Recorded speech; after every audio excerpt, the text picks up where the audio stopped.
estás? Presentación del tema. Pito, exacto.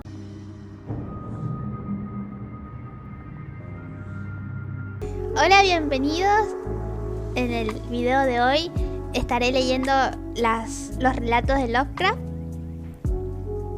Espero que les guste. Si quieren pueden comer, pueden hacer lo que quieran, pueden dibujar mientras me escuchan, pueden hacer lo que quieran, ya que no será muy visual. En la pantalla solo verán a mí moviéndome, nada más. Así que esto es más auditivo que otra cosa. Y eso. Bueno, ¿empiezo o no empiezo? Lo que sí, en pantalla les iré poniendo la portada de cada relato. Así que no son todas las mismas portadas de la misma edición. Y eso, vamos a empezar leyendo El Sepulcro.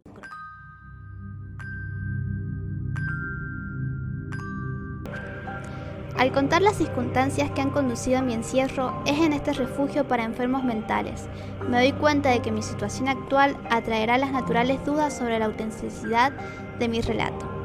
Es una lástima que la mayor parte de la humanidad tenga una visión mental tan limitada a la hora de tomar con calma y con inteligencia aquellos fenómenos aislados, vistos y percibidos solo por unas pocas personas psíquicamente sensibles, que ocurren más allá de la experiencia común. Los hombres de mente más amplia saben que no hay una distinción clara entre lo real y lo irreal, que todas las cosas parecen lo que parecen solo en virtud de los delicados instrumentos psíquicos y mentales de cada individuo, gracias a los cuales llegamos a conocerlos, pero el prosaico materialismo de la mayoría condena como locura los destellos de la clarividencia que traspasan el velo común del claro empirismo.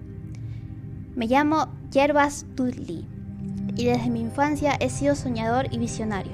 Dueño de una importante fortuna, temperamentalmente incapaz de seguir unos estudios tradicionales y de gozar del trato social, de amistades. He vivido siempre en regiones alejadas del mundo visible. He pasado mi adolescencia y mi juventud inmerso en libros antiguos y poco conocidos, y vagamente por los campos y arboledas próximas a mi casa solariega. No creo que lo que leía en aquellos libros y veía en aquellos campos y arboledas fuera exactamente lo que podía leer y ver otros niños, pero no debo hablar demasiado de esto, ya que una referencia más detallada serviría para confirmar las crueles calumnias que sobre mi cordura oigo contar a veces en voz baja a los furtivos enfermeros que tengo a mi alrededor. Me limitaré a relatar los hechos sin analizar sus causas. He dicho que viví separado del mundo visible, pero no que viviera solo. Ninguna criatura humana sería capaz de tal cosa, porque la falta de compañía de los vivos empuja a uno inevitablemente a la búsqueda de seres que no lo son, o ya no lo están. Cerca de mi casa hay una ondadosa boscosa en cuyas profundidades crepusculares pasaba yo la mayor parte de mi tiempo, leyendo, pensando o soñando. Al pie de sus musgosas laderas di mis primeros pasos, y alrededor de sus robles grotescos y nudosos urdí mis primeras fantasías de adolescente. Llegué a conocer bastante bien a las dríadas tutelares de aquellos árboles, y presencié a menudo sus danzas delirantes bajo el forzado resplandor de una luna menguante. Pero no debo hablar ahora de estas cosas. Hablaré únicamente de la tumba solitaria que había en la más intrincada espesura de la ladera, la tumba abandonada de los Hyde, vieja y prominente familia cuyo último descendiente directo había sido depositado en sus negras profundidades varios decenios antes de que yo naciera. La cripta a la que me refiero es de granito, gastado por el tiempo y manchado por las brumas y humedades de generaciones. Excavado en la falda del monte, el recinto solo tiene visible en la entrada. La puerta, una losa impotente, está sostenida por unos goznes de hierro herrumbrosos y permanece extraña y siniestramente entornada y sujeta con candados y pesadas cadenas de hierro, a la manera de hace medio siglo. La residencia de la familia, cuyos vástagos descansan aquí en sus urnas, coronaba en otro tiempo el declive en el que se encuentra la tumba, pero hace tiempo que se derrumbó, abatida por las llamas que provocó un rayo. Los habitantes más viejos de la región hablan con voz atemorizada de aquella tormenta que destruyó. A mitad de la noche, la sombría mansión, aludiendo de esta manera a lo que ellos llaman la ira divina, y que en estos últimos años vivió avivó en mí la siempre fuerte fascinación que había sentido por el sepulcro oculto de la espesura. Solo un hombre había aparecido en el incendio. Cuando el último de los Heidi fue enterrado en ese lugar de quietud y de sombras, la urna de sus cenizas llegó a un lejano país, al que la familia fue a establecerse luego del incendio. Ya no hay nadie que deposite flores ante el pórtico de granito, y son pocos los que desafían las lúgubres sombras que parecen demorarse extrañamente junto a sus piedras desgastadas por el agua. Nunca olvidaré la tarde en la que descubrí esa escondida morada de la muerte. Fue a mediados del verano, cuando la alquimia de la naturaleza transmuta el paisaje selvático en vivida y casi homogénea masa de verde. Cuando los sentidos se embriagan con esas oleadas de húmedo verdor y de fragancia sutilmente indefinible a tierra y a vegetación. En tal ambiente, la razón pierde perspectiva, el tiempo y el espacio se vuelven triviales e irreales, y los ecos de un pasado prehistórico llama con insistencia a las puertas de la conciencia cautivada. Había estado caminando todo el día por las místicas arboledas de la hondonada, hundido en pensamientos que no vienen al caso y conversando con seres a los que tampoco hay por qué mencionar. A la edad de 10 años había visto y oído muchos prodigios ignorados por la multitud, y en determinados aspectos me sentía extrañamente anciano. Cuando después de un abrirme de paso entre dos zarzas enmarañadas, encontré la entrada de la cripta. No tenía idea de lo que había descubierto. Los bloques de oscuro granito, la puerta extrañamente entornada y los relieves funerarios esculpidos en el arco no causaron en mí ninguna asociación dolorosa ni terrible. Yo sabía y había imaginado muchas cosas acerca de las sepulturas y las criptas, pero debido a mi carácter especial me había tenido apartado de todo el contacto con cementerios y lugares de enterramientos.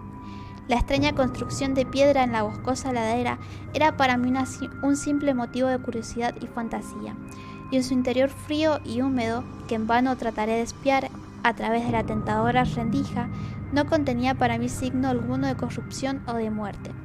Pero en aquel instante de curiosidad nació en mí el loco deseo que me ha traído a este infernal confinamiento. Acuciado por una voz que debió de brotar del alma espantosa del bosque, decidí entrar en la atrayente oscuridad, a pesar de las gruesas cadenas que me encerraban el paso.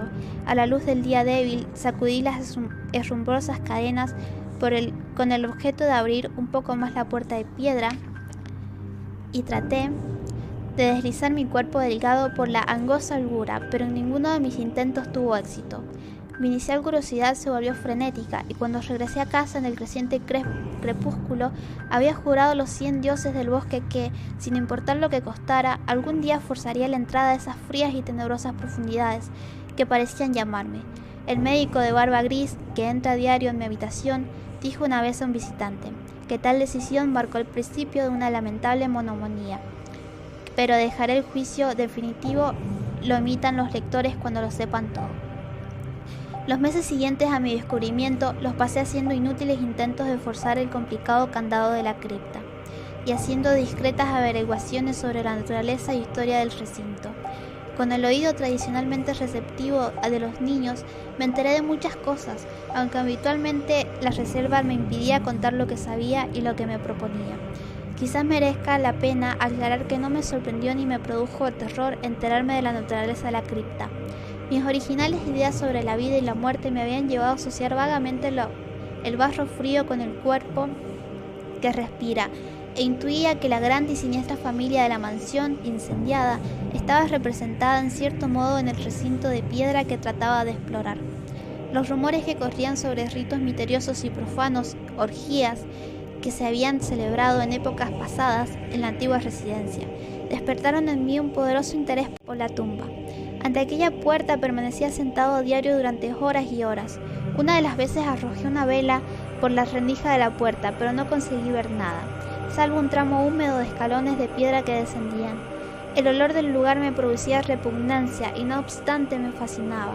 Sentía que lo había percibido anteriormente en un pasado remoto, más allá de todo recuerdo, antes incluso de encarnarme en este cuerpo que ahora poseo.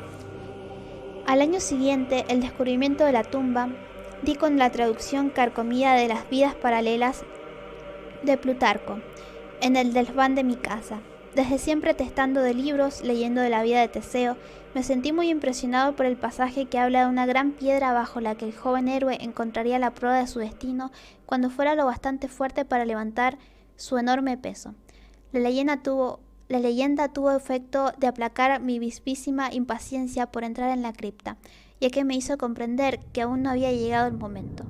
Más tarde, me decía, llegaría a tener una fuerza y un ingenio que me permitiría abrir fácilmente la puerta encadenada, pero hasta entonces debía conformarme con lo que parecía ser la voluntad del destino. Así que mis vigilancias junto a la húmeda entrada se volvieron menos insistentes, y dediqué gran parte de mi tiempo a otras ocupaciones, aunque eran igualmente extrañas. Me levantaba a veces en silencio por la noche y salía furtivamente a pasear por los cementerios y lugares de enterramiento, lugares de los que mis padres me habían tenido apartado. No puedo decir que yo hacía allí, ya que ahora no estoy seguro de la realidad de ciertas cosas, pero sé que al día siguiente de esos vagabundeos nocturnos asombraba a menudo a los que me rodeaban, mostrando un conocimiento de cosas casi olvidadas desde hacía generaciones. Fue después de una noche así cuando escandalicé a la comunidad con un extraño comentario sobre el entierro del rico y afamado Squire Brewster, artífice de la historia local inhumado en 1711, y cuya lápida de pizarra con una calavera y dos tibias cruzadas se iba convirtiendo lentamente en polvo. En un momento de infantil imaginación, juré no solo que el empresario de la funeraria Woodman Simpson le había robado al difunto los zapatos de villa de plata, las calzas de seda y el calzón de raso antes de enterrarlo, sino que el propio Squire, que no había muerto del todo, se había dado vuelta 2 veces en el ataúd, el día después del entierro.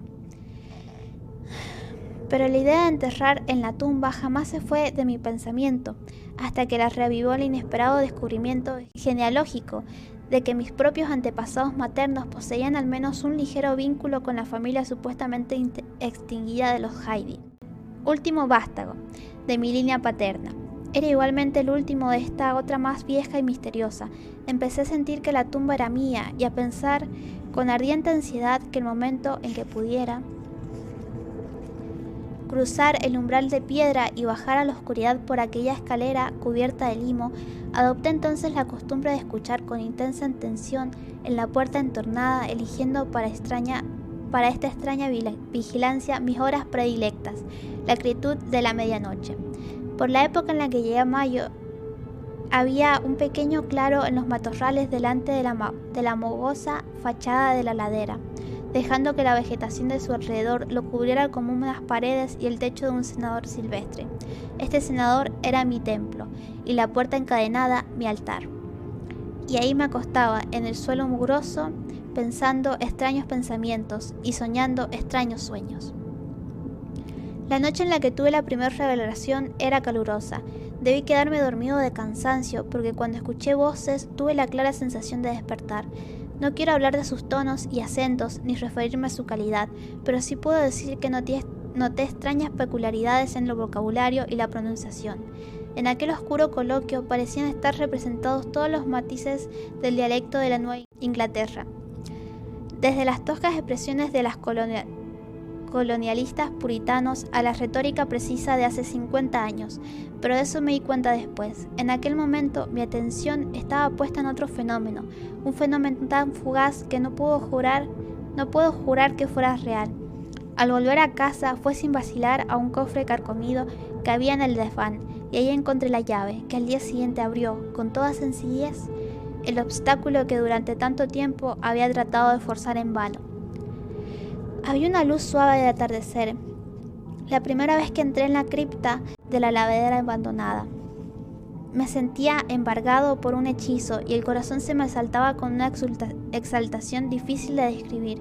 Cuando cerré la puerta detrás de mí y empecé a descender por los goteantes peldaños a la luz de mi vela, tuve la impresión de que conocía el camino, y aunque la vela chisporroteaba por el vago sofocante del lugar, me sentí extrañamente a gusto en aquel ambiente estancado de pudridero. Al mirar a mi alrededor, descubrí numerosas losas de mármol sobre las que descansaban ataúdes o restos de ataúdes. Algunos de ellos estaban cerrados e intactos, otros casi habían desaparecido. quedando a sus asas de plata y sus placas aisladas entre curiosos momentos de polvo blanquecino. En una de las placas leí el nombre de Sir Geoffrey Hyde, quien había venido en Sussex en 1640 y había muerto aquí unos años más tarde. En un nicho llamativo había un ataúd bastante bien conservado y vacío, adornado con un simple nombre que me hizo sonreír y estremecer a la vez. Un inexplicable impulso me decidió a subir a la ancha losa, apagar la vela y tumbarme en el interior de la caja vacía. Salí tambaleante de la cripta, a la luz gris del amanecer, y cerré la puerta y la cadena detrás de mí. Ya no era joven, aunque solo tenía 21 inviernos que habían enfriado mi cuerpo.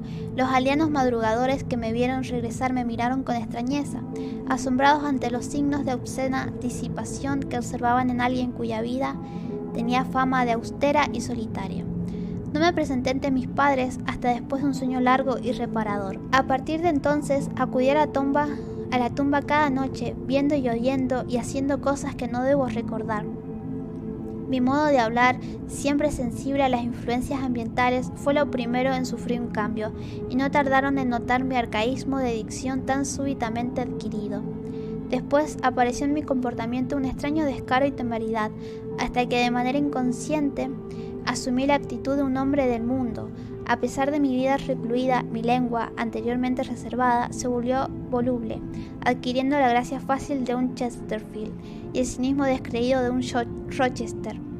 Exhibí una erudición singular, totalmente distinta del saber fantástico y monarcal que había adquirido en mi juventud, y descubrí las guardas de mis libros con fáciles e improvisados epigramas que revelaban influencias de Gay, de Prior y de los más ágiles ingenios y rimadores angustos. Una mañana, durante el desayuno, estuve al borde del desastre, al ponerme a declamar con acento claramente ebrio una efusión de júbilo báquico del siglo XVIII, alegre y georgiana, jamás registrada en libro alguno, y que decía así: «Vengan muchachos con la jarra de cerveza, beban por el presente antes de que huya, apilen en sus planos montañas de carnes, porque comer y beber nos vuelve alegres. Llenen sus vasos que la vida pasa pronto, y muertos ya no brindarán por nuestro rey y nuestra amiga. Dicen que Anacreonte tenía roja la nariz, Dios me maldiga. Prefiero estar rojo aquí abajo que hecho un lirio y muerto a la mitad del año. Aquí ven, Betty querida, ven a besarme. No hay en el Averno otra hija de tabernero como tú. El joven Harry se mantiene todo lo derecho que puede, pero ya perderá la peluca y rodará bajo las mesas. Pero llenen sus vasos, es mejor estar bajo la mesa que encontrarse bajo tierra. Así que disfruten, rían, beban a garganta llena. Menos risas habrá que en 2 metros de tierra encima. Que el demonio me fulmine, no puedo dar un paso, y quisiera saber si puedo caminar o hablar. Escucha, tabernero, que Betty traiga una silla. Quiero quedarme otro rato, ya que mi esposa no está.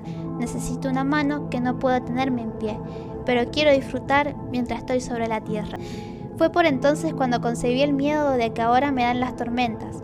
Indiferente ante estos fenómenos, ahora me producían un horror indecidible, y trataba de esconderme en el último rincón de la casa cada vez que el cielo amenazaba de desencadenar una tormenta con todo aparato eléctrico. Un lugar que frecuentaba con predilección durante ese día era el sótano ruinoso de la mansión, y la imaginación me representaba un edificio tal como fuera al principio. En una ocasión sobresalté a un aldeano llevándolo confiadamente a un sótano poco profundo, cuya existencia yo parecía conocer, a pesar de que había permanecido ignorado y olvidado durante generaciones. Por último, ocurrió lo que había estado temiendo durante mucho tiempo. Mis padres, alarmados por el cambio operado en la actitud y el aspecto de su único hijo, empezaron a ejercer sobre todos mis movimientos un afectuoso espionaje que amenazaba resultar catastrófico. No había hablado con nadie en mis visitas a la tumba y había guardado mi secreto propósito con el celo religioso desde mi niñez, pero ahora me había obligado a ser precavido al recorrer los laberintos de la hondosa boscosa con el fin de despistar un posible perseguidor. Conservaba siempre la llave de la cripta colgada del cuello con un cordón. Procuraba que nadie conociera su existencia. Jamás saqué del sepulcro nada de lo que allí encontré. Una mañana, Al salir de la húmeda tumba y cerrar la cadena de la puerta con una mano no muy firme, descubrí entre unos arbustos la temida cara de un espía. Sin embargo, se aproximaba al final, puesto que se había descubierto el senador y desvelo del objetivo de mis excursiones nocturnas. Pero el hombre no me abordó, de modo que me apresuré a regresar a casa a fin de escuchar a escondidas lo que le contara mi preocupado padre. ¿Iban a ser divulgadas al mundo mis permanencias en el otro lado de la puerta encadenada? Imagine mi maravilloso asombro al escuchar al espía informar a mi padre con cauteloso susurro que yo había pasado la noche en el cenador, delante de la tumba, con mis soñolientos ojos clavados en la rendija de la puerta encadenada. ¿Por qué milagro había sufrido mi espía semejante ilusión? Ahora me sentí convencido de un agente sobrenatural me protegía. Envalentado por estas circunstancias, providencial, reanudé mis visitas a la cripta sin el menor disimulo, confiado en que nadie podría presenciar mi entrada. Durante una semana disfruté plenamente de esa jovialidad macabra que no puedo describir cuando sucedió aquello y me trajeron a esta morada maldita de monotonía y dolor. No debía aventurarme a salir de casa aquella noche, ya que los truenos corrompían las nubes y de la fétida ciénaga del fondoso de la hondada se elevaba una enfermal fosforescencia. La llamada de los muertos era distinta también. En vez de brotar de la tumba de la ladera, me llegó del sótano carbonizado de lo alto, cuyo demonio tutelar me hacía señas con dedos invisibles. Al salir de la arboleda de la planicie que rodeaba las ruinas descubrí, al resplandor brumoso de la luna, al que siempre había esperado vagamente, la mansión que había desaparecido hace un siglo se alzaba de nuevo con una solemne majestuosidad ante mis ojos, maravillados. Cada ventana estaba iluminada con el resplandor de numerosas velas. Por el largo camino subían los coches de los aristocracias de Boston, mientras que acudía de pie a un numeroso grupo de gente exquisitamente empolvadas de las mansiones vecinas. Me mezclé con esa multitud, aunque yo sabía que yo debía estar entre los anfitriones y no en el grupo de los invitados. En el salón había música, risas y vino en cada mano. Reconocí varias caras, aunque las habría reconocido mucho mejor si las hubiese visto consumidas o devoradas por la muerte y la descomposición, y en medio de aquella multitud desenfrenada e inconsciente yo era el más violento y atrevido. Mis labios proferían torrentes de alegres blasfemias, y en mis escandalosas ocurrencias no respetaba ninguna ley humana, de la naturaleza o de Dios. De pronto estalló un trueno que se escuchó incluso encima del clamor de la embrutecida orgía. Hundió el techo mismo e impuso un sobrecogido silencio a la bulliciosa concurrencia. Rojas lenguas de fuego y abrasadoras bocanadas de calor envolvieron la casa, y los jergueristas, aterrados ante la calamidad desencadenada que parecía superar los límites de la naturaleza, huyeron gritando y desaparecieron en la noche. Solo quedé yo, retenido en mi butaca, por un miedo insuperable como no había experimentado jamás. Y entonces un segundo horror se apoderó de mí. Reducido en vidas cenizas, esparcido en mi cuerpo a los cuatro vientos, no podría descansar jamás en la tumba de los Heidi. No estaba mi ataúd preparado, no tenía derecho a descansar hasta la eternidad entre los descendientes de Heidi. Sí, reclamaría mi herencia de muerte, aun cuando mi alma vagara durante siglos en busca de una morada corporal que la supiera en aquel féretro vacío del nicho de la cripta. Yerbas Heidi no compartiría jamás el triste destino de Palinuro. Al desvanecerse el fantasma de la casa incendiada, me desperté gritando y forcejeando enloquecido en brazos de dos hombres, uno de los cuales era el espía que me había seguido hasta la tumba. Caía una lluvia torrencial y se veían alejarse hacia el horizonte sur los relámpagos que poco antes habían pasado por encima de nosotros. Mi padre, con el rostro contraído de aflicción, permanecía inmóvil mientras yo pedía a gritos que me dejaran descansar dentro de la tumba, rogando con frecuencia a los que me sujetaban que me trataran con mayor suavidad. Un círculo ennegrecido en el suelo del sótano ruidoso revelaba el lugar donde había caído un violento rayo del cielo, y en ese mismo lugar unos cuantos aldeanos provistos de linternas observaban curiosos una pequeña caja de antigua artesanía que el rayo había sacado a la superficie. Renunciando a mis vanos forcejeos, miré lo que contemplaba en el hallazgo, y me permitieron compartir el descubrimiento. La caja, cuyos cierres se habían roto por el impacto que la había desenterrado, contenía muchos papeles y objetos de valor, pero yo solo tuve ojos para una cosa. Era la miniatura de porcelana de un joven con una elegante peluca rizada y las iniciales JH. El rostro que tenía era tal que era como contemplar mi propia imagen en el espejo. Al día siguiente me trajeron a esta habitación de ventana enrejada, pero he seguido informado de ciertas cosas gracias a un viejo criado, por quien sentí mucho cariño durante mi infancia y el cual tiene una afición a los cementerios como yo. Lo que me he atrevido a contar de mis experiencias en el interior de la cripta no ha hecho sino despertar sonrisas compasivas. Mi padre, que me visita con frecuencia, afirma que en ningún momento he cruzado la puerta encadenada y jura que el herrumbroso candado sigue intacto desde hace 50 años cuando lo examinó. Dice incluso que todo el pueblo conocía mis excursiones a la tumba y que me vigilaban muchas veces cuando me dormía en el cenador frente a la tétrica entrada, con los ojos semiabiertos y fijos en la rendija que conduce al interior. No tengo ninguna prueba palpable que alegar contra todas estas afirmaciones, ya que perdí la llave en los forcejeos de aquella noche de horror. Mi conocimiento de extrañas cosas del pasado, de las que me fui enterando durante aquellas reuniones nocturnas con los muertos, lo atribuyen a mi constante y omnívoro hurgar entre los viejos volúmenes de la biblioteca de la familia. De no ser porque mi viejo criado Hiram a estas horas me habría convencido totalmente de mi locura. Pero Hiram, leal hasta el final, ha conservado la fe en mí y ha hecho todo lo que me impulsa a publicar al menos parte de mis historias. Hace una semana abrió violentamente el cierre que mantenía la puerta de la tumba perpetuamente entornada y descendió con una linterna a las lobregas profundidades. Sobre la losa de un nicho encontró un ataúd viejo y vacío cuya placa empañada ostenta un solo nombre: Gervas. En ese ataúd y en esa cripta han prometido enterrarme. ¡Terminé!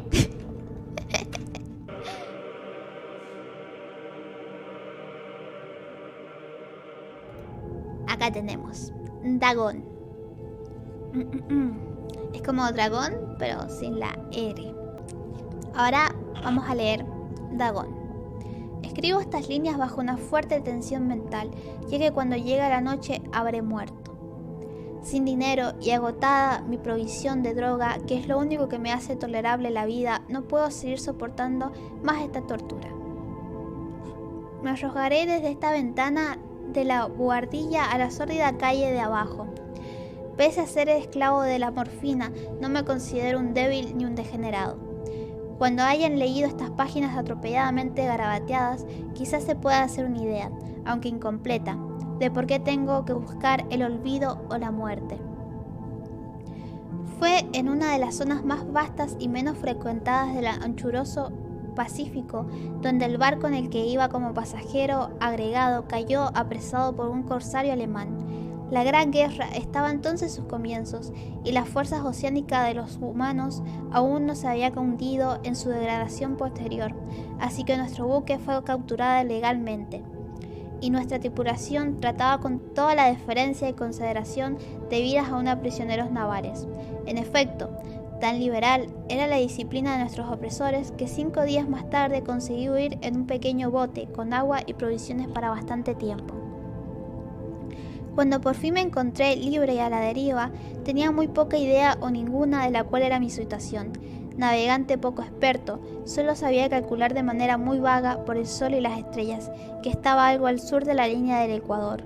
No sabía en absoluto en qué longitud y no se divisaba isla ni costa alguna. El tiempo se mantenía bueno y durante varios días navegué sin rumbo bajo un sol abrasador, con la esperanza de que pasara algún barco o que las olas me arrasaran hacia alguna región habitada. Pero no parecían ni barcos ni tierra. Y entonces comencé a despertar en mi soledad, en medio de aquella ondulante e ininterrumpida inmensidad azul. La novedad apareció mientras dormía. Nunca llegaré a conocer los pormenores porque mi sueño, aunque poblado de pesadillas, fue ininterrumpido. Cuando al fin desperté, descubrí que me encontraba medio succionado en una especie de lodazal viscoso y negruzco que se extendía a mi alrededor, con monótonas ondulaciones hacia donde alcanzaba la vista, y en el cual se adentraba un buen trecho, mi bote. Aunque es lógico suponer que mi primera reacción fuera de perplejidad ante una transformación del paisaje tan prodigiosa e inesperada, sentí en realidad más horror que asombro. Había en la atmósfera y en la superficie putrefacta una insinuación siniestra que me heló el corazón.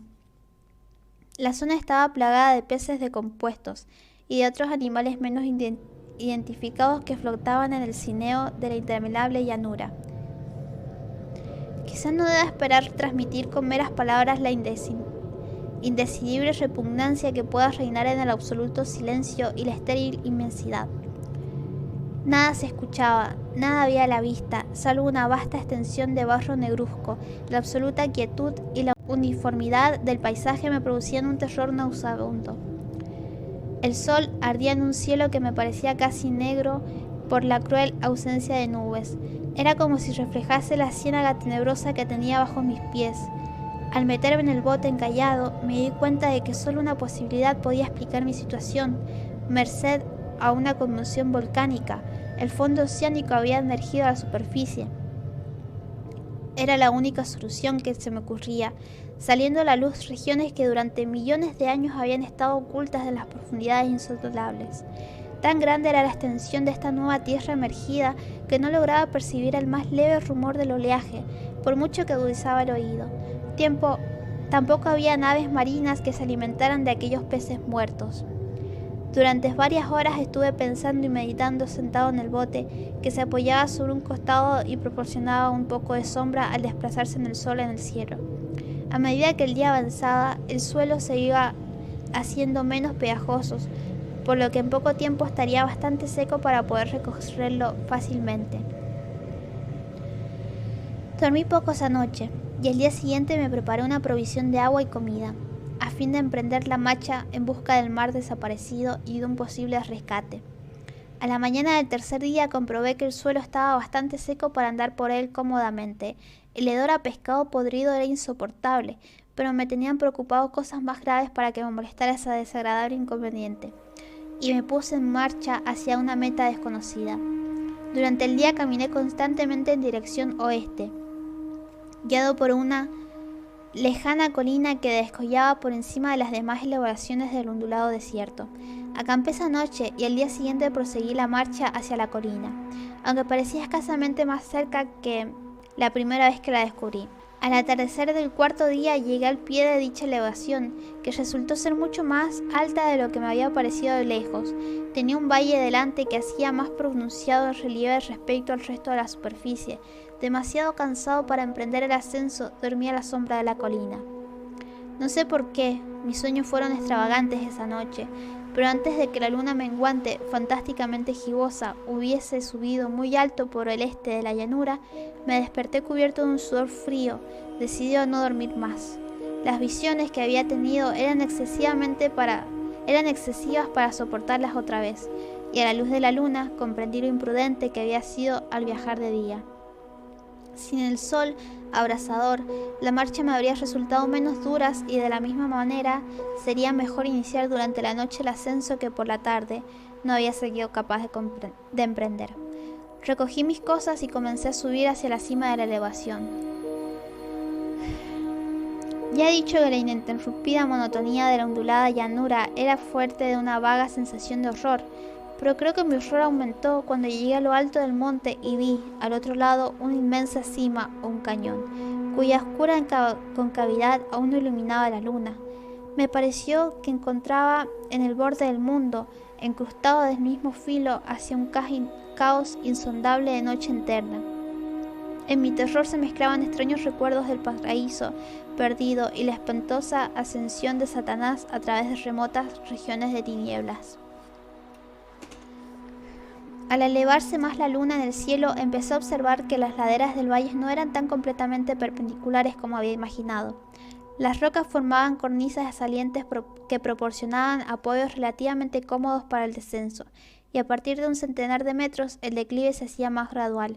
Movido por un impulso que no me es posible analizar con precisión, bajé trabajosamente por las rocas hasta que el declive más suave, sin dejar de mirar hacia las profundidades, estigias donde aún no había penetrado la luz. De repente, me llamó la atención un objeto singular que había en la ladera opuesta, el cual se erguía enhiesto como a 100 metros de donde yo estaba, objeto que brilló con resplandor blanquecino al recibir de pronto los primeros rayos de la luna ascendente.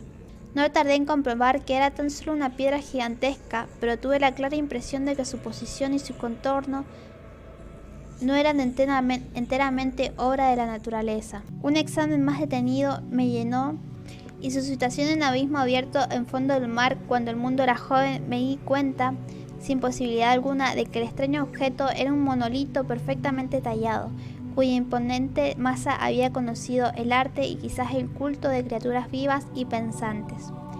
Confundido y atemorizado, aunque no sin cierta emoción de científico y de arqueólogo, examiné mis alrededores con atención. La luna, ahora casi en su cenit, asomaba espectral y vívidamente por encima de los gigantescos peldaños que rodeaban el abismo, y entonces reveló un ancho curso de agua que discurría por el fondo formando meandros, perdiéndose en ambas direcciones y casi lamiéndose los pies, el lugar donde me había detenido. Al otro lado del abismo, las pequeñas olas bañaban la base del ciclópeo monolito, en cuya superficie podía distinguir ahora inscripciones y tocos relieves.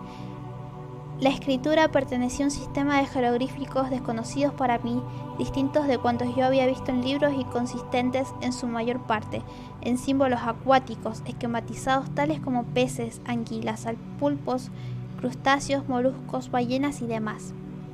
Algunos de los caracteres representaban evidentemente seres marinos desconocidos para el mundo moderno, pero cuyos cuerpos en descomposición había visto ya en la llanura erguida del océano.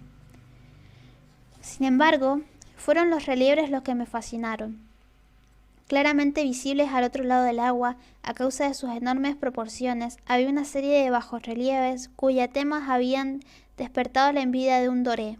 Creo que estos seres pretendían representar hombres, al menos cierta clase de hombres, aunque aparecían retozando como peces en las aguas de alguna gruta marítima o rindiendo homenaje a algún monolito. Bajo el agua también, no me atrevo a describir con detalle sus rostros y sus cuerpos, ya que el mero recuerdo me produce mareos. Más grotesco de lo que podría concebir la imaginación de Poe o de Bulger. Eran detestablemente humanos en general, a pesar de sus manos y pies palmados, sus labios espantosamente anchos y flácidos, sus ojos abultados y vidriosos y demás rasgos de recuerdos menos agradables. Curiosamente, parecían cincelados sin la debida proporción con los escenarios que servían de fondo, ya que uno de los seres estaba en actitud de matar a una ballena de tamaño ligeramente mayor que él. Observé, como digo, sus formas grotescas y sus extrañas dimensiones, pero en un momento después decidí que se trataba de dioses imaginarios de una tribu, pescadora o marinera. De una tribu cuyos últimos descendientes debieron de perecer antes de que naciera el primer antepasado del hombre de Piltdown o de Neandertal.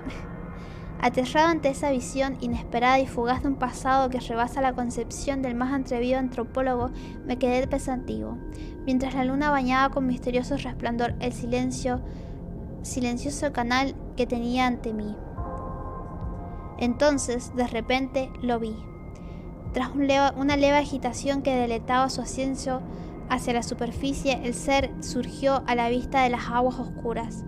Inmenso, repugnante, aquella especie de Polifemo saltó hacia el monolito como un monstruo formidable y pesadillesco, y lo rodeó con sus brazos enormes y escamosos, al tiempo que inclinaba la cabeza y profería ciertos gritos acompasados. Creo que enloquecí entonces. No recuerdo muy bien los detalles de mi frenética subida por la ladera y el acantilado, ni de mi delirante regreso al bote varado. Creo que canté mucho y que reí incesantemente cuando no podía cantar. Tengo el vago recuerdo de una tormenta. Poco después llegó el bote. En todo caso, sé que oí el estampido de los truenos y demás ruidos que la naturaleza profiere en sus momentos de mayor irritación. Cuando salí de las sombras estaba en un hospital de San Francisco. Me había llevado allí el capitán del barco americano que había recogido mi bote en medio del océano. Hablé de muchas cosas de mis delirios, pero averigüé que nadie había hecho caso a mis palabras. Los que me habían rescatado no sabían nada sobre la aparición de una zona de fondo oceánico en medio del Pacífico, y no juzgué necesario insistir en algo que sabía que no iban a creer. Un día fui a ver a un famoso etnólogo y le advertí haciéndole extrañas preguntas sobre la antigua leyenda filicea en torno a Dagón, el dios pez. Pero enseguida me di cuenta de que era un hombre irremediablemente convencional y dejé de hacer preguntas. Es durante la noche, especialmente cuando la luna se vuelve gibosa y menguante cuando veo a ese ser. He intentado olvidarlo con la morfina, pero la droga solo me proporciona una calma transitoria y he quedado atrapado entre sus garras, convirtiéndome inevitablemente en su esclavo. Así que voy a poner fin a todo esto. Ahora que he contado lo ocurrido para información o diversión desdeñosa de mis semejantes, muchas veces me pregunto si no será fantasmórica, un producto de la fiebre que sufrí en el bote a causa de la insolación cuando escapé del barco de la guerra alemán. Me lo pregunto muchas veces, pero siempre aparece en respuesta una visión monstruosamente vívida. No puedo pensar en las profundidades del mar sin estremecerme ante las espantosas entidades que quizás en este instante se arrastren y se agitan en su lecho fangoso, adorando a sus antiguos ídolos de piedra y esculpiendo sus propias imágenes detestables en obeliscos submarinos de húmedo granito. Pienso en el día en que emerjan de las olas y se lleven entre sus garras el vapor humeante de los endebles restos de una humanidad exhausta por la guerra, en el día en que se una la tierra y se emerja el fondo del océano en medio del universal pandemonium. Se acerca el fin. Oigo ruido en la puerta, como si forcejeara en ella un cuerpo inmenso y resbaladizo. No me encontrará, Dios mío, esa mano, la ventana, la ventana. Terminó.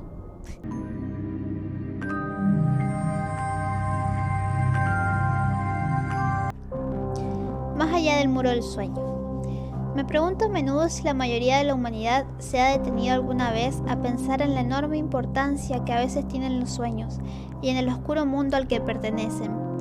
Aunque la mayor parte de nuestras visiones nocturnas no son quizás más que débiles y fantásticos reflejos de nuestras experiencias vigílicas, en contra de lo que sostiene Freud con su simbolismo pueril. Hay, sin embargo, algunos cuyo carácter extraordinario y etéreo permite una interpretación excepcional y cuyo efecto vagamente emocional e inquietante sugiere posibles atisbos de una esfera de existencia mental no menos importante que la vida física, aunque separada de dicha vida por una barrera infranqueable. Según mi experiencia, no hay duda de que el hombre, una vez perdida la conciencia terrena, reside en una vida incorpórea muy distinta a la vida que conocemos, en la que, al despertar, solo perduran los recuerdos más ligeros y confusos. De estos recuerdos fragmentarios y brumosos pueden inferirse algunas situaciones, aunque pocos sean lo que se puede demostrar.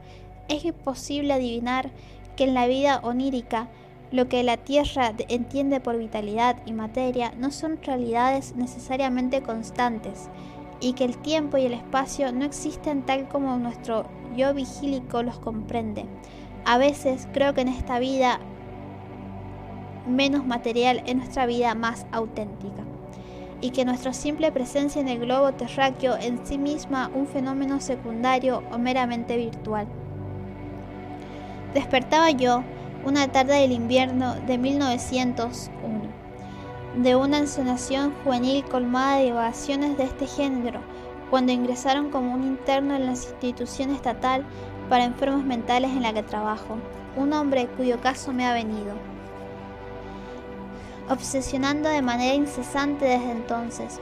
Su nombre, según figura en su historial médico, era Joe Slater o Slater, y su aspecto era del típico habitante de la región de Catskill Mountain, uno de esos descendientes extraños y repugnantes de una raza de campesinos coloniales, cuyo aislamiento durante casi 3 siglos en una región montañosa y poco transitada los ha hundido en una especie de bárbara degeneración, en vez de progresar con sus hermanos más afortunadamente ubicados en distritos de cierta densidad de población, entre esas personas extrañas que equivalen justamente al elemento decadente de la chusma blanca del sur.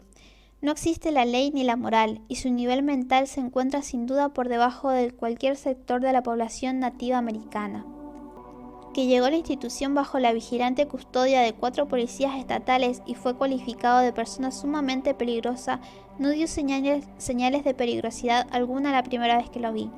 Aunque de estatura bastante superior a la media y de constitución musculosa, tenía un absurdo aspecto de la inofensiva estupidez debido al azul pálido y soñoliento de unos ojillos húmedos, su barba rala y descuidada, amarilla y un grueso labio superior que le colgaba con indiferencia. Se desconocía su edad, ya que estas personas carecen de registros vecinales y de lazos familiares permanentes, pero por la calvicie de la parte delantera de su cabeza y el estado de deterioro de sus dientes, el cirujano jefe lo notó como un hombre de unos 40 años. Por los informes médicos y judiciales nos enteramos de cuánto se había podido averiguar sobre su caso. Este hombre, vagabundo, cazador y trampero, había sido siempre un extraño a los ojos de sus primitivos camaradas. Solía dormir más de lo corriente y al despertar hablaba a menudo de forma tan singular, sobre cosas que nadie sabía, que inspiraba temor aún en los corazones de personas sin imaginación.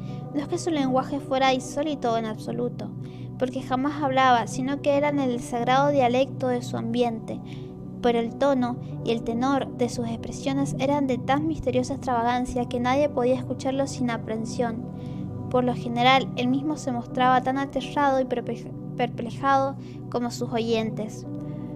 Y una hora después de despertar había olvidado cuánto había dicho, o al menos las razones que lo habían impulsado a decirlo. Luego caía en una normalidad bovina, afable, como la de los demás habitantes de los montes. A medida que Slanter se fue haciendo mayor, al parecer sus aberraciones matutinas se hicieron más frecuentes y violentas, hasta que alrededor de un mes antes de su llegada a la institución sucedió la espantosa tragedia que motivó la detención. Al despertar, un mediodía del profundo sueño en que cayera sobre los 5 de la tarde del día anterior a causa de una orgía de whisky, el hombre empezó de repente a lanzar unos aullidos espantosos y terribles que atrajeron a varios vecinos de la choza, una posilga inmunda donde convivía una familia tan indescriptible como él.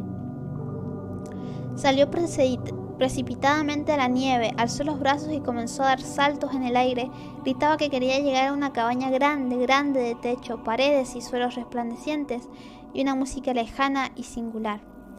Cuando dos hombres de regular estatura trataron de sujetarlo, se debatió con fuerza maníaca gritando que quería y necesitaba buscar y matar a cierto ser que brilla y tiembla y se ríe.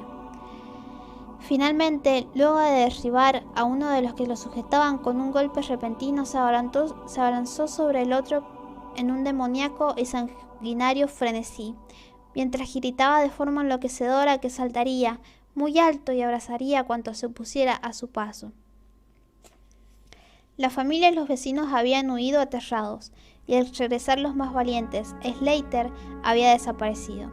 Dejó tras él una masa pulposa e irreconocible que una hora antes había sido un ser humano. Ninguno de los montañeses se había atrevido a seguirlo y probablemente se hubieran alegrado si hubiera muerto de frío, pero cuando, días después, escucharon sus alaridos en un barranco lejano, comprendieron que había logrado sobrevivir y que, de una forma u otra, había que eliminarlo. A continuación se había organizado una cuadrilla de búsqueda que, cualquiera fueran sus intenciones, se convirtió en pelotón del sheriff cuando uno de los miembros de la escasa policía montada del estado vio casualmente a los buscadores, los interrogó y se unió finalmente a ellos. Al tercer día encontraron a Slater inconsciente en el hueco de un árbol y lo llevaron a la cárcel más próxima, donde los reconocieron los alienistas de Albany tan pronto como volvió en sí. Les contó una historia muy simple. Dijo que una tarde, hacia la puesta del sol, se había acostado después de haber bebido en exceso. Se había despertado de pie en la nieve, delante de su cabaña, con las manos ensangrentadas y el cadáver destrozado de su vecino Peter Slater a sus pies. Horrorizado, había empezado a correr hacia los bosques en un vago esfuerzo por huir de la escena de lo que había sido sin duda su crimen. Aparte de eso, pareció no haber nada más. El experto en interrogatorios tampoco pudo sacar en claro un solo dato más. Esa noche Slater durmió tranquilo y a la mañana siguiente despertó sin ningún síntoma particular, salvo cierta alteración en su modo de hablar. El doctor Barnard, que había estado observando paciente, creyó que notar en sus ojos azul pálido cierto brillo especial y una tiranez en sus labios flácidos apenas perceptibles, como debida de una determinación inteligente. Pero al interrogarlo, Slater cayó de nuevo en su habitual embotamiento de montañés y se limitó a repetir lo que había dicho el día anterior. Al tercer día por la mañana ocurrió el primero de los ataques mentales del hombre. Tras manifestar ciertos síntomas de desasosiego durante el sueño, estalló en un ascenso frenético tan tremendo que hicieron falta 4 hombres para ponerle la camisa de fuerza. Los alienistas escucharon sus palabras con profunda atención, dada la enorme curiosidad que había despertado en todos ellos las sugestivas historias, todas contradictorias e incoherentes que habían contado su familia y sus vecinos. Slater estuvo desvariando durante más de un cuarto de la hora, balbuceando en un tosco dialecto sobre verdes edificios de luz, océanos de espacio, extrañas músicas y montes y valles sombríos. Pero sobre todo, se demoró hablando de cierta entidad misteriosa y resplandeciente que temblaba y reía y se burlaba de él. Esa entidad inmensa y vaga parecía haberle infligido un daño terrible y era su deseo supremo matarla en una triunfal venganza. Para lograrlo, decía, ascendería por encima de los abismos del vacío, abrazando cuantos obstáculos se impusieran en su camino. Por estos derroteros corría su discurso cuando cesó de la forma más inesperada. Se apagó en sus ojos el fuego de la locura, se quedó mirando con asombro a sus interrogadores y preguntó por qué lo tenían atado. El doctor Barnard le quitó el arnés de cuero y no se lo volvió a poner hasta la noche, en que logró convencer a Slater de que se lo colocara voluntariamente por su propio bien. El hombre había admitido que ahora a veces hablaba de manera extraña, aunque no sabía por qué. En el curso de una semana sufrió 2 ataques más, aunque los doctores no lograron averiguar nada.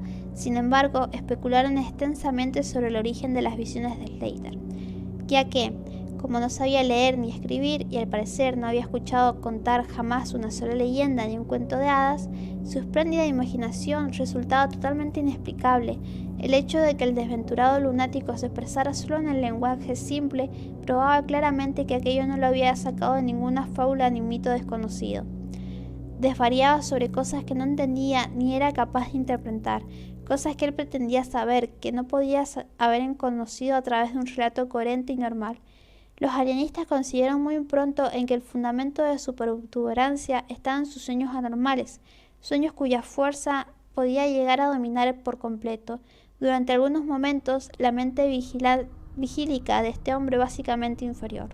Slater fue juzgado por homicidio con el debido rigor, se lo absolvió a causa de su demencia y fue internado en la institución en la que yo le ocupaba una modesta plaza. He dicho ya que soy un constante especulador sobre la vida onírica, de modo que es fácil imaginar la ansiedad con la que me dediqué al estudio del nuevo paciente, tan pronto como provoqué la veracidad de su caso.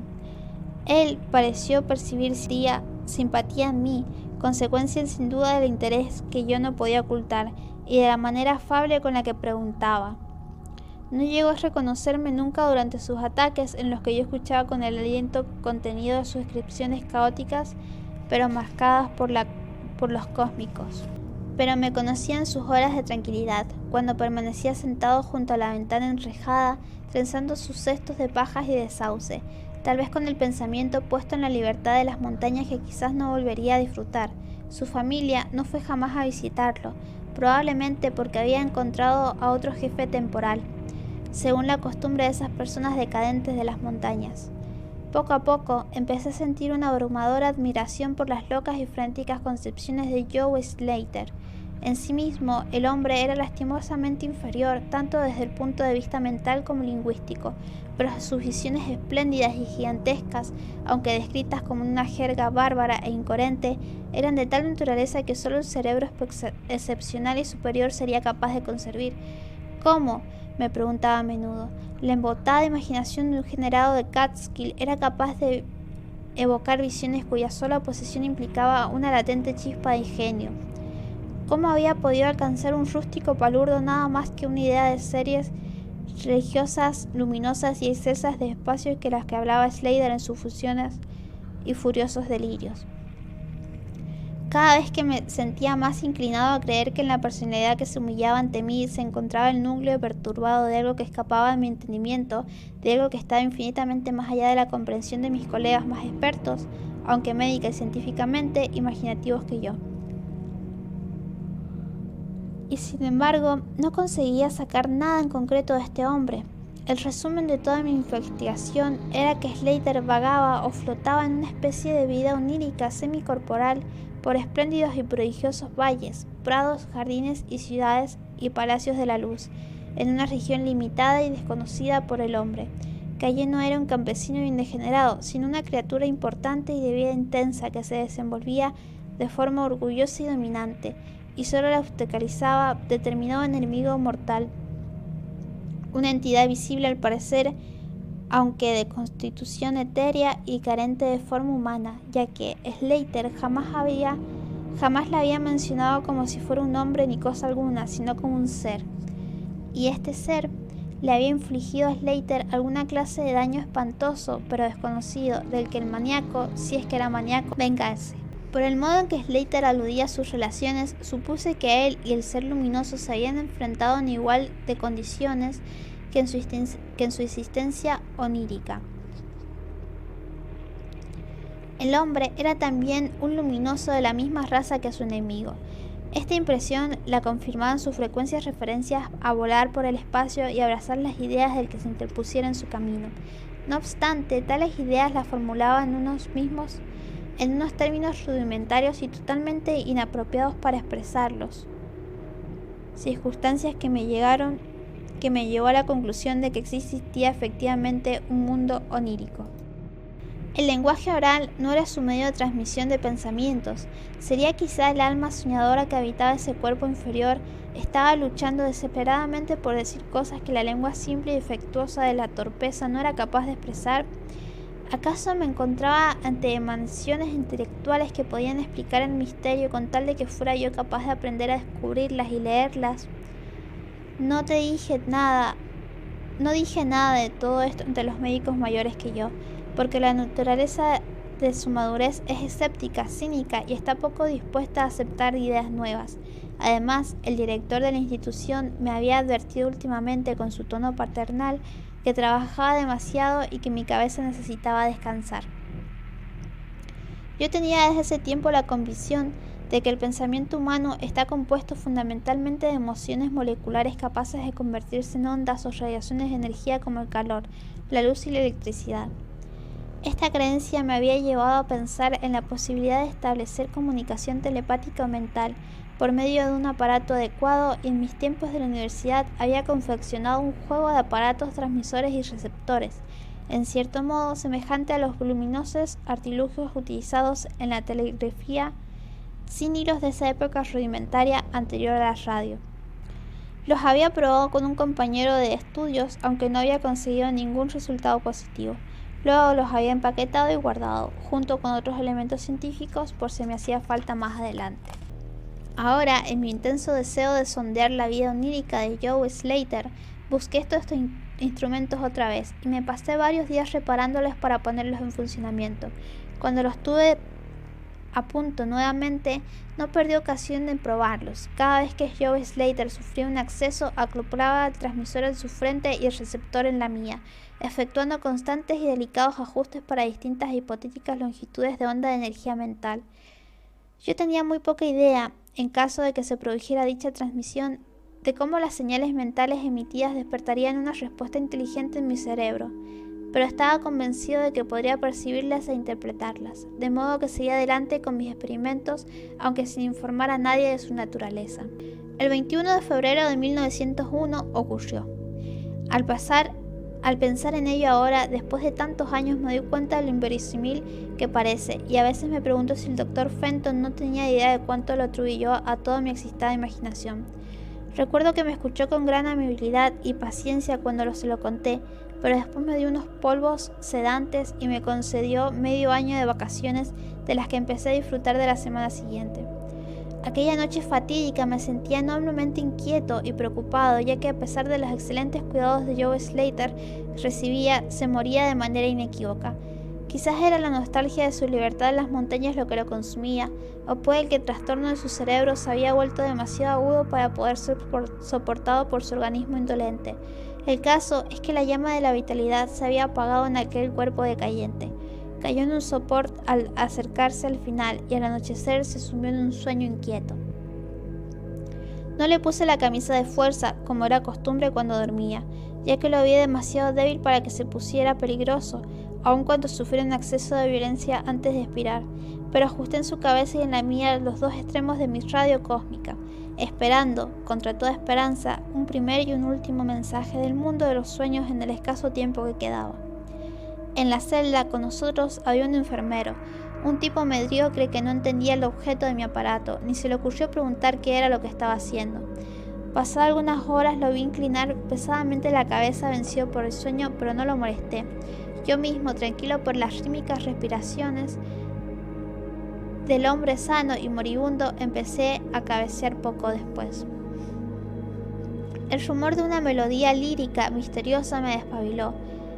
Cuerdas, vibraciones, armonías extáticas resonaban apasionadamente en todas partes, en tanto que ante mis ojos arrobados irrumpía un prodigioso espectáculo de absoluta belleza. Muros, columnas y arquitrabes de fuego vivientes resplandecían cegadores alrededor del lugar donde yo parecía flotar en el aire, y se elevaban hasta una cúpula de altura infinita e indescriptible esplendor, mezclándose con ese alarde de radiante magnificencia, o más bien suplantándolo periódicamente en caleidoscópica rotación. Surgían fugaces visiones de inmensas llanuras y valles graciosos, y altísimas montañas y rutas seductoras, todo aquello adornado con los atributos más encantadores de mis fascinados ojos eran capaces de concebir. Aunque formado de una sustancia plástica esplendorosa y etérea que participaba tanto del espíritu como de la materia, mientras miraba, me di cuenta de que mi propio cerebro era la clave de esas encantadoras metamorfosis, porque cada paisaje que aparecía en él era mi mente cambiante deseaba contemplar. En medio de estas regiones elíseas yo no era un extraño, porque cada visión y sonido me era familiar, como lo había sido antes durante innumerables eos de eternidad y lo seguiría siendo eternamente en el futuro. Luego se acercó la aura resplandeciente de mi hermano de luz y entabló un coloquio conmigo de alma a alma en mudo y perfecto intercambio de pensamientos. Era la hora del triunfo inminente, porque ¿acaso no iba a escapar al fin para siempre mi compañero de la periódica y desagradable esclavitud, y se disponía a seguir al maldito opresor hasta los supremos campos del éter, desde los cuales podía lanzar una venganza cósmica y abrasadora capaz de hacer estremecer a las esferas? Estuvimos flotando hacía algún tiempo, hasta que percibí un leve emborronamiento de los objetos que nos rodeaban, así como si una fuerza me llamara de la tierra, que era a donde menos deseaba yo ir. La forma en la que estaba cerca de mí pareció sentir el mismo cambio también, ya que gradualmente llevó su discurso hacia una conclusión. Se dispuso a abandonar el escenario y desapareció de mi vista menos rápidamente de como lo había hecho de los demás objetos. Intercambiamos unos cuantos pensamientos más y supe que el ser luminoso y yo debíamos volver a la esclavitud. Aunque para mi hermano de la luz sería la última vez. Casi consumido su doloroso caparazón terrestre, mi compañero tardaría menos de una hora en liberarse y estar en disposición de perseguir al opresor a lo largo de la Vía Láctea, y más allá de las estrellas, hasta los mismos confines del infinito. Un impacto muy definido separa mi impresión final del evanescente escenario luminoso respecto a mi súbito y algo avergonzado despertar y enderezamiento en la silla, al ver moverse de manera vacilante la agónica figura de la cama. En efecto, Joe Slater se estaba despertando, aunque quizás por última vez. Al observarlo con más atención, vi que sus flacas mejillas brillaban unas manchas de color que nunca habían tenido. Sus labios también parecían extraños, los tenía muy apretados, como por la fuerza de un carácter más energético que el que siempre había manifestado el paciente. Por último, empezó a ponerle la cara tensa y volvió la cabeza desahogadamente con los ojos cerrados.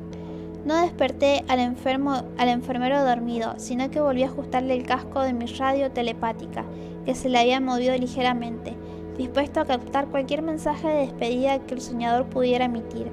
De pronto, volvió la cabeza con energía hacia mí, con los ojos abiertos, y me quedé mirándolo con asombro. El hombre, que había sido Joe Slater, el decadente de Catskill, me observaba con ojos luminosos y dilatados, cuyo azul parecía haberse vuelto sutilmente más profundo. En aquella mirada no se percibía rastro alguno de locura ni de degeneración, y tuve la certeza de que estaba viendo un semblante tras el que había una mente activa de primer orden.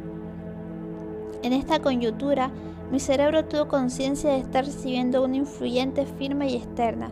Cerré los ojos para concentrar más profundamente mis pensamientos y vi recompensado este esfuerzo por el conocimiento positivo de que mi tan anhelado mensaje mental había llegado al fin.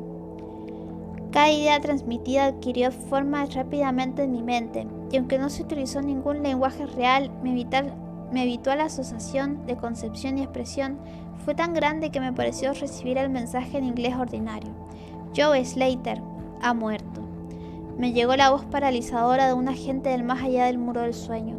Mis ojos abiertos buscaron el lecho del dolor con horrorizada curiosidad, pero los ojos azules aún me miraban serenamente, y el semblante aún estaba animado por la inteligencia. Es mejor que haya muerto, ya que no estaba preparado para contener el intelecto activo de una entidad cósmica. Su cuerpo grosero no podía soportar los ajustes necesarios entre la vida etérea y la vida planetaria. Era demasiado animal, demasiado poco humano. Sin embargo, gracias a su deficiencia, has llegado tú a descubrirme, ya que las almas cósmicas y las planetarias no deberían encontrarse jamás. Él ha sido mi tormento y mi prisión diurna durante 42 años terrestres. Soy una entidad como aquella en la que tú mismo te conviertes cuando duermes libremente sin sueños. Soy tu hermano de luz y he flotado contigo por los valles resplandecientes. No me está permitido hablar al yo vigílico de tu ser real, pero somos vagabundos de los espacios inmersos y viajeros de los vastos periódicos de tiempo. Quizás el año próximo esté yo morando en el Egipto que ustedes llaman antiguo, y tú en el imperio cruel de Tzad-Chan, que llegará dentro de 3000 años. Tú y yo hemos vagado por los mundos que giran en torno al rojo Arturo, y que hemos vivido en los cuerpos de los filósofos insectos que se arrastran orgullosos sobre las 40 de lunas de Júpiter. Qué poco conoce el yo terrestre de la vida y sus dimensiones. Qué poco, en efecto, debe saber que su propia tranquilidad. No puedo hablar del opresor. Los de la tierra han notado inconscientemente su lejana presencia. Ustedes, sin saberlo, dieron ocasionalmente el nombre de Algol, la estrella del demonio, a ese faro parpadeante. Durante evos interminables he intentado en vano enfrentarme y vencer al opresor retenido por ataduras corporales. Esta noche voy como una némesis, portando justa y abrazadoramente la venganza cataclísima, mirando en el cielo muy cerca a la estrella del demonio. No puedo seguir hablando, ya que el cuerpo de Joe Slater se está quedando frío y rígido. El tosco cerebro está dejando de vibrar como yo quiero. Ha sido mi único amigo en este planeta, la única alma que me ha sentido y me ha buscado en la repugnante forma que yace en este lecho. Nos veremos otra vez, quizás en las brillantes brumas del puñal del Orión, quizás en una meseta desolada de Asia prehistórica, quizás en sueños no recordados esta noche o bajo alguna otra forma en los evos venideros, cuando el sistema solar haya dejado de existir. En ese instante se interrumpieron bruscamente las ondas de sus pensamientos y los ojos pálidos del soñador, o debo decir del hombre muerto, comenzaron a vidriarse como los de un pez. Estupefacto me acerqué a la cama y tomé la muñeca de Slater, pero la encontré fría, rígida y sin pulso. Volvieron a palidecer las mejillas y se abrieron los gruesos labios revelando los dientes repulsivamente corroídos del degenerado Joe Slater. Me sacudió un escalofrío, cubrí con una manta el rostro espantoso y desperté al enfermero. Luego salí de la celda y me fui en silencio a mi habitación. Sentí un inexplicable y repentino deseo de dormir y soñar con cosas que no debo recordar. ¿El clímax? ¿Qué es lo que era el clímax? ¿Qué informe puramente científico puedo presumir de tal efecto retórico? Me he limitado a conseguir ciertos hechos que considero reales para dejar que ustedes lo interpreten a su gusto. Como he conocido ya, mi director, el Dr. Fenton, niega que sea real lo que he relatado, jura que sufrió una crisis nerviosa y que necesitaba muchísimas de esas largas vacaciones pagas que tan generosamente me concedió. Me asegura, por su honor profesional, que Joe Slater era un paranoico profundo, cuyas fantásticas ideas debían provenir de toscas historias que siempre se transmiten de generación en generación, aún en las comunidades más decadentes. Todo eso me dice, sin embargo, que no puedo olvidar lo que vi en el cielo, la noche siguiente de la muerte de Slater. Para que no me crean un testigo parcial, dejo que otra pluma añada este testimonio final. Sé que quizás aporte ese clímax que esperaban. Cito literalmente las reseñas sobre la estrella Nova Persei de las páginas de la eminente autoridad de astronomía que es el profesor Garrett Service. El 22 de febrero de 1901, el doctor Anderson de Edimburgo descubrió una nueva maravillosa estrella no muy lejos de Algol. Hasta ahora no se había visto estrella en este punto. Dentro de 24 horas, la desconocida había adquirido tal brillo que había superado el resplandor de Capella. En el plazo de una semana o dos, había menguado visiblemente y en el curso de unos meses apenas se distinguía a simple vista.